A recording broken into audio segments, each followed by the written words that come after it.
Welcome to Code Station. Hi everyone, welcome back to the JavaScript Mastery series. Today we are diving into the world of conditional statements. Now, who can tell me what a conditional statement is? Is it like making decisions in a code based on certain conditions?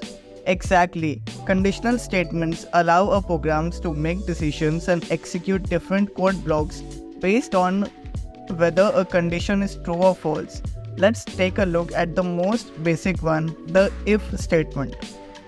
So it's like saying if this is true, do this, otherwise do that. Precisely. Now let's see a real world example. Imagine you are building a website and you want to create users differently based on whether they are logged in. Let is logged in is equal to false. If is logged in console.log welcome back user, else it will return the message console.log hello guest, please log in.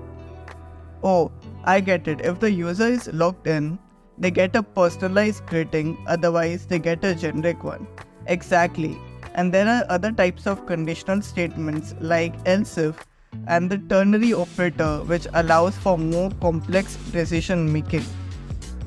For example, let temperature is equal to 28 degrees. If the temperature is greater than 30 degrees, it will return a message, it's a hot day. Else if the temperature is greater than equal to 20, it will return a message, it's a pleasant day.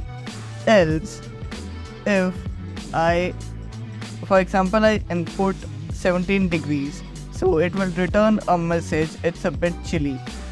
So it's like a decision tree. Absolutely. Now let's think of a real life application. Imagine you are developing a weather app based on the temperature. You want to recommend suitable activities to the user. If it's hot, suggest going to the beach. If it's pleasant, maybe a picnic. And if it's chilly, maybe a movie night indoors. Perfect. You've got the hang of it. Conditional statements are the building blocks of decision making in JavaScript, and you will find them in almost every program we write.